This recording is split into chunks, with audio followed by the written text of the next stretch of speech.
4장 10절에서 13절까지의 말씀을 읽었습니다. 오늘도 예수 그리스도를 닮아가는 주일이 되고 또 새롭게 하시는 사랑과 능력을 힘있게 되기를 바랍니다. 주님의 말씀을 새기고 말씀에 순종하기를 결단하는 주일 예배는 우리가 이 한 해를 시작하면서 말씀에서 밝힌 것처럼 우리가 표대가 되신 예수님을 향해 나아가는 시간이 됩니다. 오늘 하나님께서 우리에게 주신 말씀은 지난주 빌립보서 3장에 이어서 4장의 말씀을 통해서 하나님을 사랑하는 생활, 이런 제목으로 하나님 말씀 전하겠습니다. 오늘 말씀도 너무도 익숙하기도 하지만 빌립보서의 결론이고 특히 11절에서 13절까지의 말씀 핵심 구절입니다. 그래서 마음에 여러분 담아두시고 또 마음에 심기우는 말씀 되기를 바랍니다.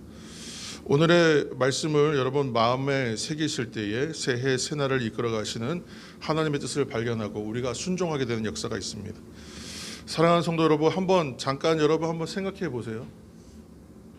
잠깐 생각해 보시기 바랍니다. 여러분들 가운데 내가 살고 있는 나라, 지금 내가 살고 있는 환경, 가정, 부모 선택해서 태어나신 분 있습니까? 없죠. 한 분도 없을 겁니다. 사실 우리는 누구도 선택의 여지가 없이 이 땅에 태어나서 살고 있기 때문에 그렇습니다. 우리가 생각해야 될 것은 태어날 선택의 자유가 없다는 것뿐만이 아니라 죽음에 대한 자유도 없습니다.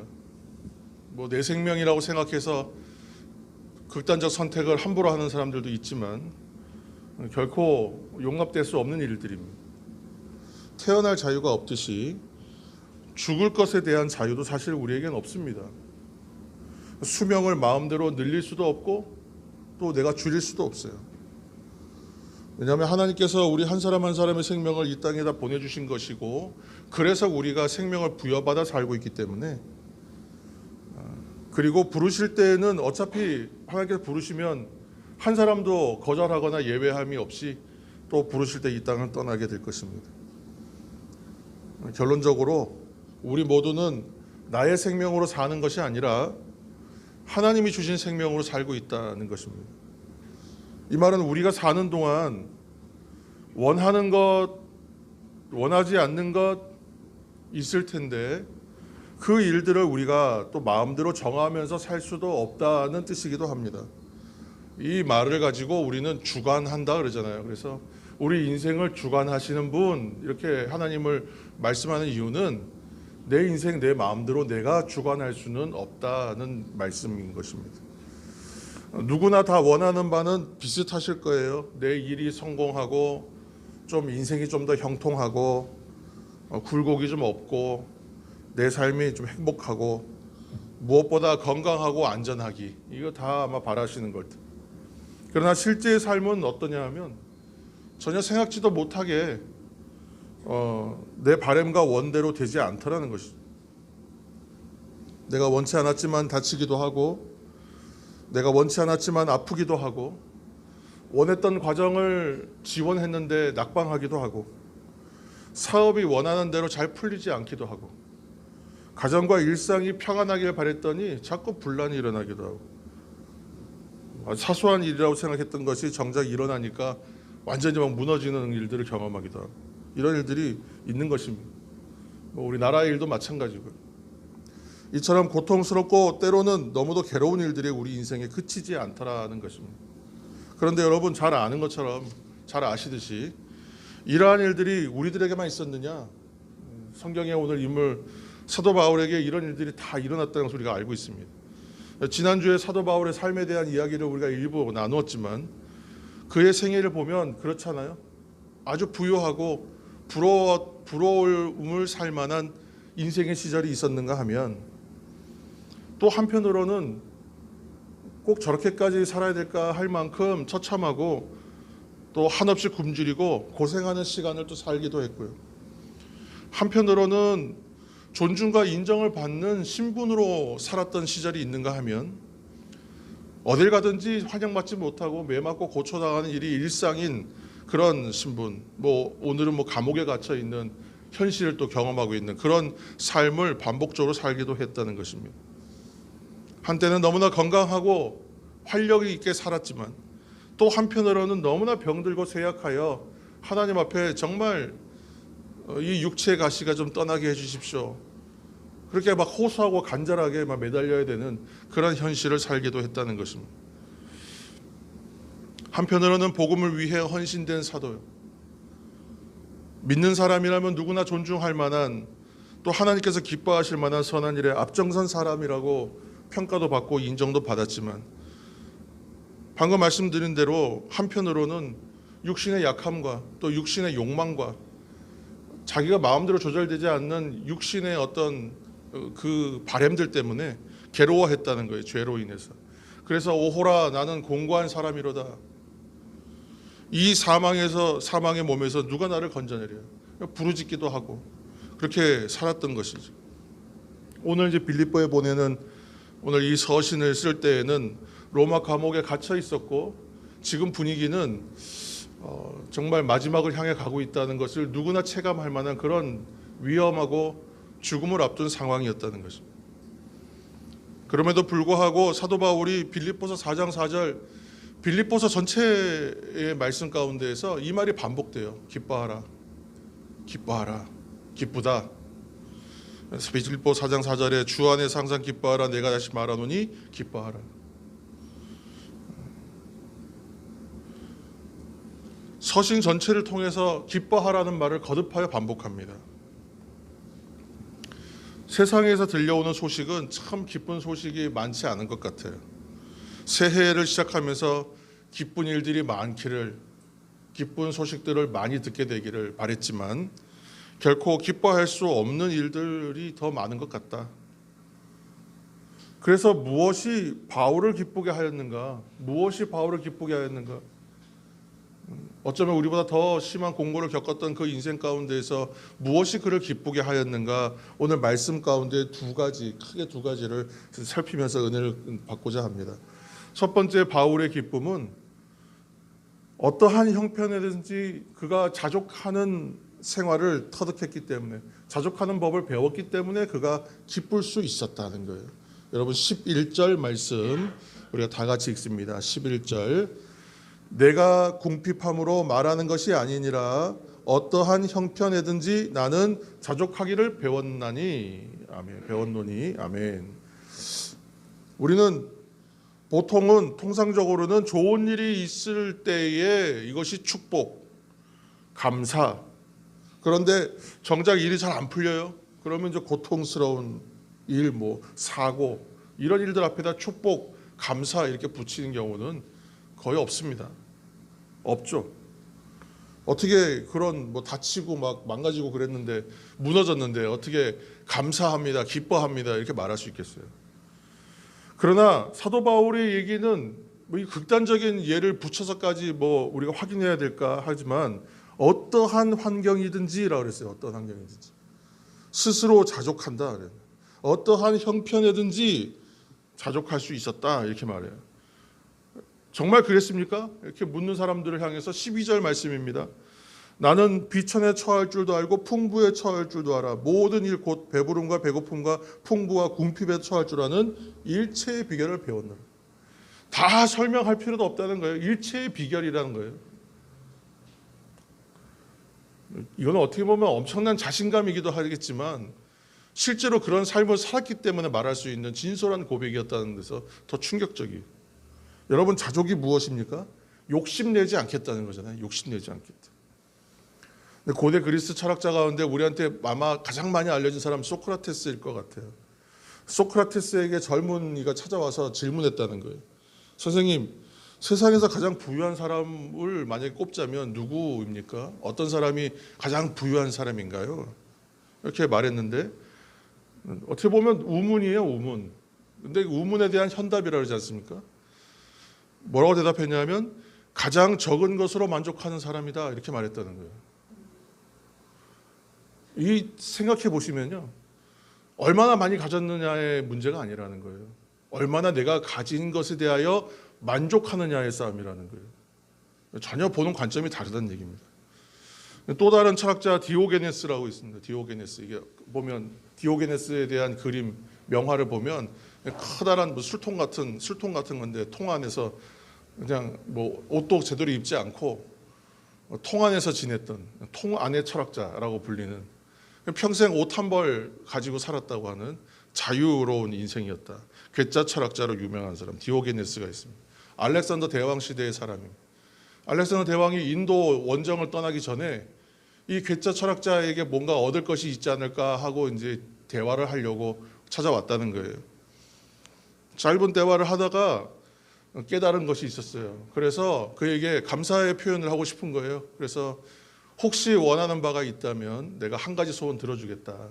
바라는 것이 무엇이냐 이렇게 물어봤다는 거예요. 이 사람들이 대답하기를 뭐라고 대답했냐면, 제가 지금 필요한 것은 햇볕을 쬐는 건데 지금 햇볕을 가리고 있으니까 좀 비켜달라고 이렇게 말했다는 거예요.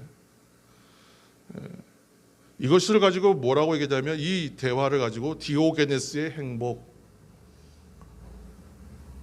햇볕을 쬐고 있는데 그 햇볕 받는 것 그 자체로 자기는 행복하다는 것입니다. 작은 것에, 일상적인 것에 만족하는 사람을 세상이 이길 수가 없는 거예요. 자족하는 사람을 이길 방법이 없습니다. 작은 것에 만족하는 생활이, 일상의 만족을 가지는 사람이 자족하는 인생이다. 사람들은 큰 거, 많은 거에서 자꾸 행복을 찾습니다. 많이 가지면 행복할 거라고 생각하거든. 그런데 여러분 잘 생각해 보시면, 큰 성공, 굉장히 어려운 시험에 필생의 시험을 합격했다, 이런 것은 진짜 큰 일이죠. 큰 기쁨이 있겠죠. 물론 성취가 있고. 그러나 인생 가운데에 그러면 그런 일들이 많은가? 그런 일들이 생각보다 많지는 않다는 거예요. 그러면 뭐가 더 많습니까? 당연하게 살고 있는 것처럼 여겨지는 매일의 일상의 시간이 월등하게 많습니다. 인생에 큰 획을 그을 만한 큰 일은 몇 가지 없어요. 사람들은 큰 일을 통해서만 행복하다고 생각해요. 그러나 일상은 오히려 특별할 것이 없는 작은 일들로 연속되어 있고 그 일로 가득 채워져 있다. 그러므로 정말 행복을 찾는 사람들이라면요, 작은 일상 가운데 자족한다면 정말 행복하게 살 수 있는 거예요. 만족도가 높은 삶. 오늘 우리에게 주시는 예수님의 말씀 가운데에 이런 말씀이 있습니다. 작은 일에 충성한 종에게 칭찬하시면서 하신 말씀, 마태복음 25장 21절, 화면을 보시기 바랍니다.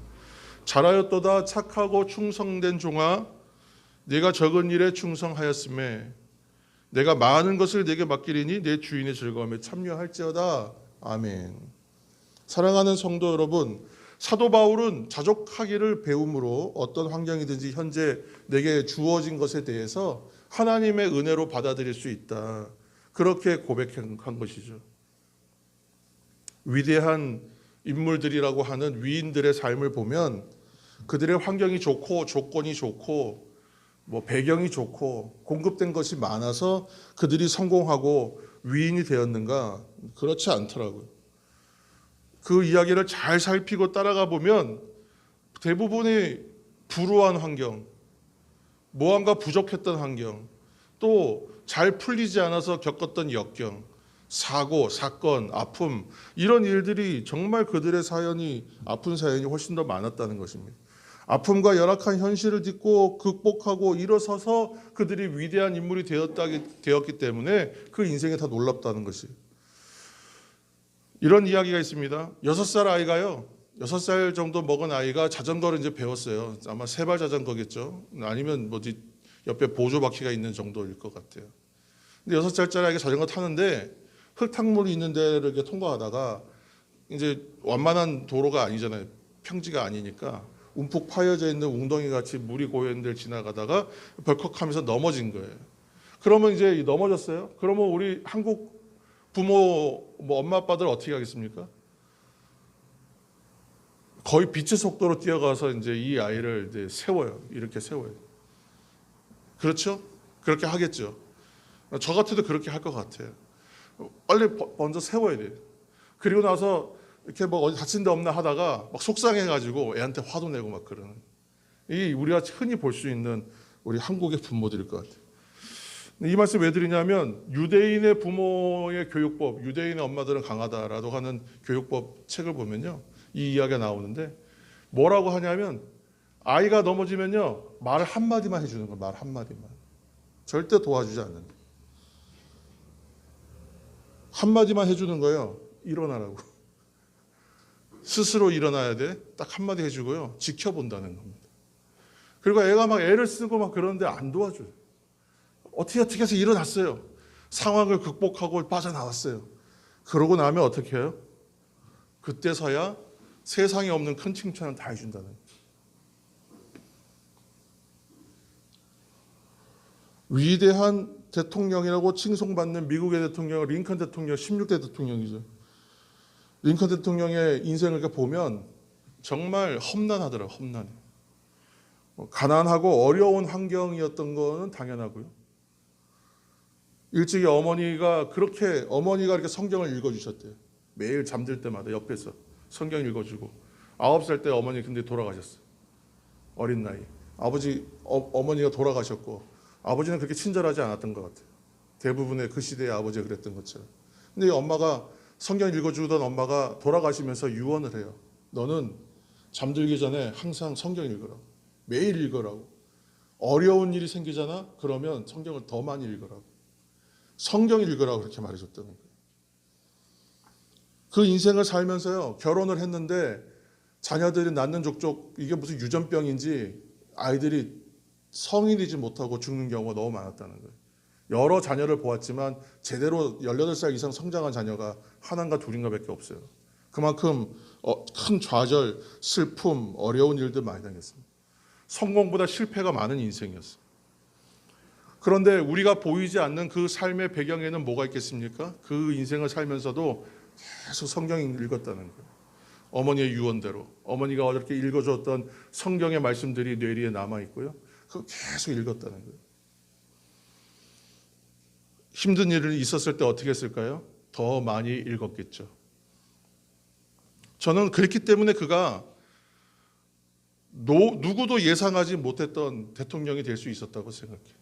대통령이 된 것이 인생의 최고의 성공이라고 말하는 것이 아니라 수많은 반대와 위협 가운데에도 자신이 생각한 정책들을 펼쳐나가고 노예 해방하겠다고 했을 때 전부 살해 위협이 얼마나 많았습니까?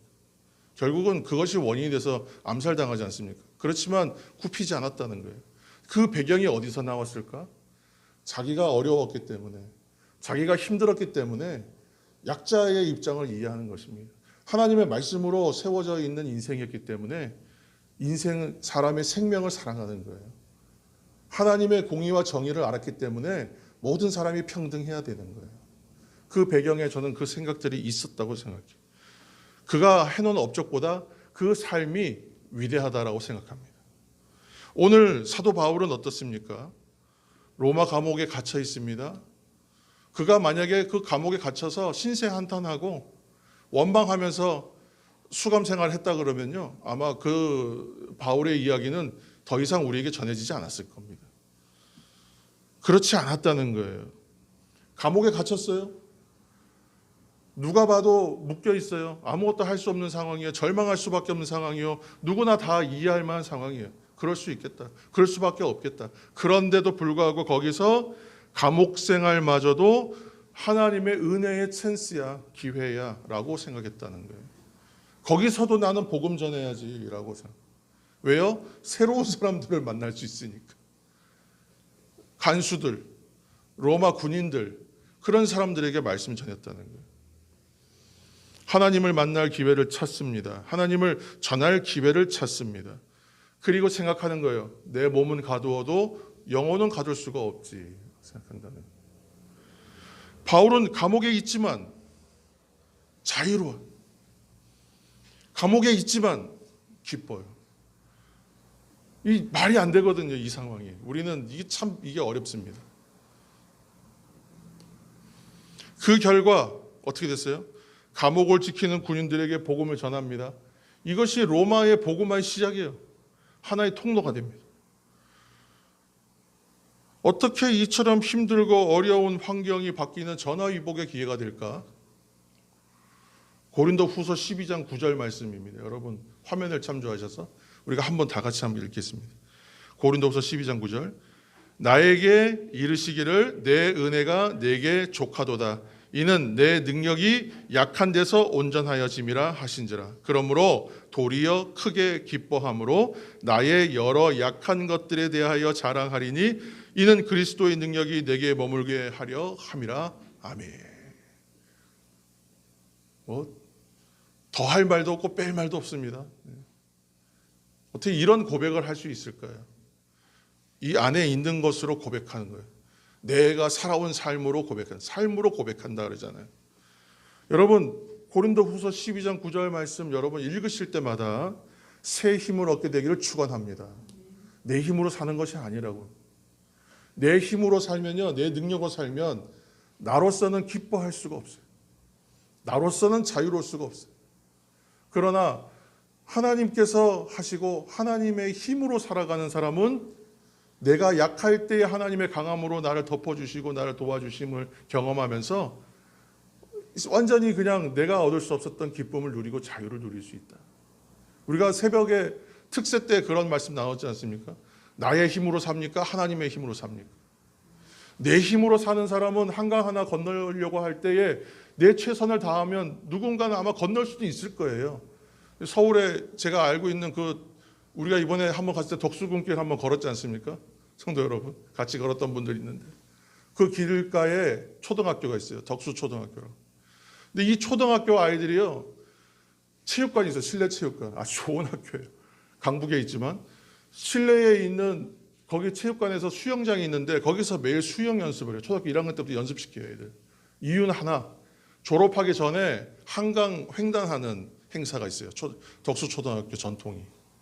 지금도 하고 있는지 잘 모르겠습니다만 제가 알고 있는 제 덕수초등학교 출신 친구들은 그거 다 했다 그러더라고요. 수영을 가르쳐요, 애들을. 자, 사람이 노력하면 이렇게 할 수 있단다 가르쳐 주려고 하는 거예요. 사람의 능력으로 살아가는 사람은 누구나 노력함에 따라서 한강 정도는 건널 수 있을지 모르겠어요. 그것도 보통 일은 아니지만 철인 3종 경기 정도 해야 할 정도의 능력을 키워야 되는 일이겠지만, 그러나 하나님의 능력으로 살아가는 사람은요, 어떻게 산다고요? 세상에 자기 힘으로 사는 사람은 바다를 못 건널 거 아니에요. 수영해서 태평양은 못 건너지 않겠습니까? 그런데 하나님의 힘으로 살아가는 사람은 태평양도 건너게 하신 하나님의 방법을 주신다는 거예요. 어떤 방법입니까? 비행기를 태워서라도 보내주시겠죠.